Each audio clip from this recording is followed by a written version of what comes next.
Marc, chapitre 10. Jésus partit de là et se rendit dans le territoire de la Judée, de l'autre côté du Jourdain. La foule se rassembla de nouveau près de lui et, conformément à son habitude, il se mit encore à l'enseigner. Les pharisiens l'abordèrent et, pour lui tendre un piège, ils lui demandèrent s'il est permis à un homme de divorcer de sa femme. Il leur répondit, « Que vous a prescrit Moïse? » Moïse, dirent-ils, nous a permis d'écrire une lettre de divorce et de renvoyer notre femme. Jésus leur dit, c'est à cause de la dureté de votre cœur que Moïse vous a donné cette règle. Mais au commencement de la création, Dieu a fait l'homme et la femme. C'est pourquoi l'homme quittera son père et sa mère et s'attachera à sa femme, et les deux ne feront qu'un. Ainsi, ils ne sont plus deux mais ne font qu'un. Que l'homme ne sépare donc pas ce que Dieu a uni. Lorsqu'ils furent dans la maison, les disciples l'interrogèrent encore là-dessus. Il leur dit, « Celui qui renvoie sa femme et qui en épouse une autre commet un adultère envers elle, et si une femme divorce de son mari et en épouse un autre, elle commet un adultère. » Des gens lui amenaient des petits-enfants afin qu'il les touche, mais les disciples leur firent des reproches. Voyant cela, Jésus fut indigné et leur dit, « Laissez les petits-enfants venir à moi et ne les en empêchez pas, car le royaume de Dieu est pour ceux qui leur ressemblent.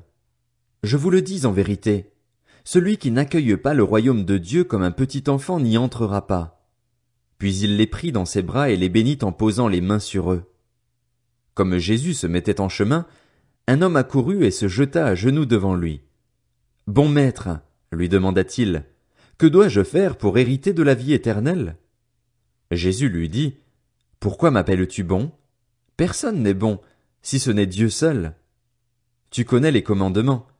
Tu ne commettras pas d'adultère. Tu ne commettras pas de meurtre. Tu ne commettras pas de vol. Tu ne porteras pas de faux témoignages. Tu ne feras de tort à personne. Honore ton père et ta mère. » Il lui répondit, « Maître, j'ai respecté tous ces commandements dès ma jeunesse. » L'ayant regardé, Jésus l'aima, et il lui dit, « Il te manque une chose. Va vendre tout ce que tu as. Donne-le aux pauvres, et tu auras un trésor dans le ciel. Puis viens, charge-toi de la croix, et suis-moi. » Mais l'homme s'assombrit à cette parole et s'en alla tout triste, car il avait de grands biens. Regardant autour de lui, Jésus dit à ses disciples, « Qu'il est difficile à ceux qui ont des richesses d'entrer dans le royaume de Dieu. » Les disciples furent effrayés de ce que Jésus parlait ainsi. Il reprit, « Mes enfants, qu'il est difficile à ceux qui se confient dans les richesses d'entrer dans le royaume de Dieu.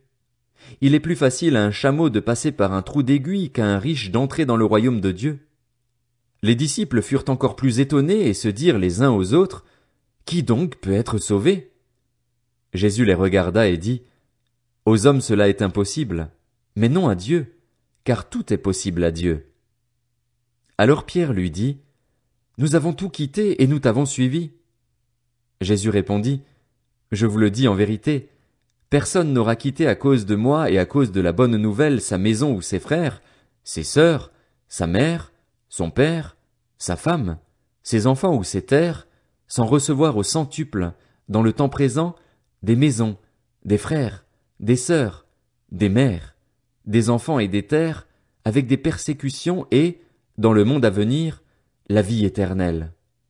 Bien des premiers seront les derniers, et bien des derniers seront les premiers. » Ils étaient en chemin pour monter à Jérusalem, et Jésus allait devant eux.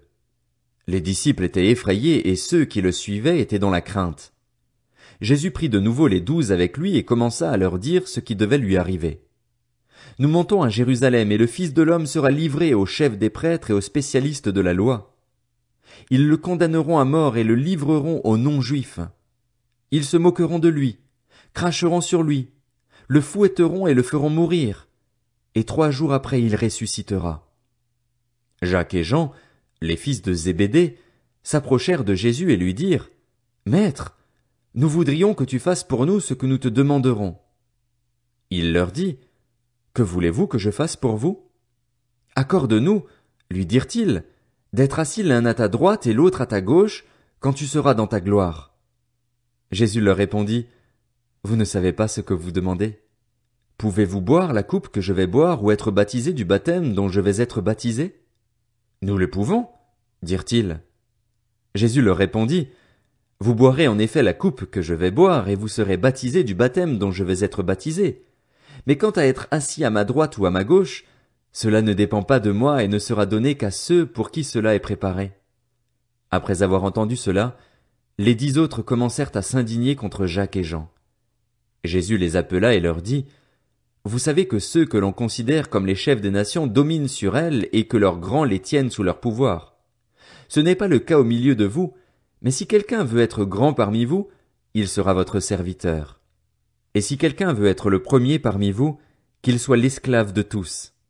En effet, le Fils de l'homme est venu non pour être servi, mais pour servir et donner sa vie en rançon pour beaucoup. Ils arrivèrent à Jéricho. Lorsque Jésus sortit de la ville avec ses disciples et une assez grande foule, Bartimée, le fils aveugle de Timée, était assis en train de mendier au bord du chemin. Il entendit que c'était Jésus de Nazareth et se mit à crier, « Fils de David! Jésus! Aie pitié de moi! » Beaucoup le reprenaient pour le faire taire, mais il criait beaucoup plus fort, « Fils de David! Aie pitié de moi! » Jésus s'arrêta et dit, « Appelez-le. » Ils appelèrent l'aveugle en lui disant, « Prends courage, lève-toi, il t'appelle. » L'aveugle jeta son manteau et, se levant d'un bond, vint vers Jésus. Jésus prit la parole et lui dit, « Que veux-tu que je fasse pour toi? » « Mon maître, lui répondit l'aveugle, que je retrouve la vue. Jésus lui dit, « Vas-y, ta foi t'a sauvé. » Aussitôt il retrouva la vue et il suivit Jésus sur le chemin.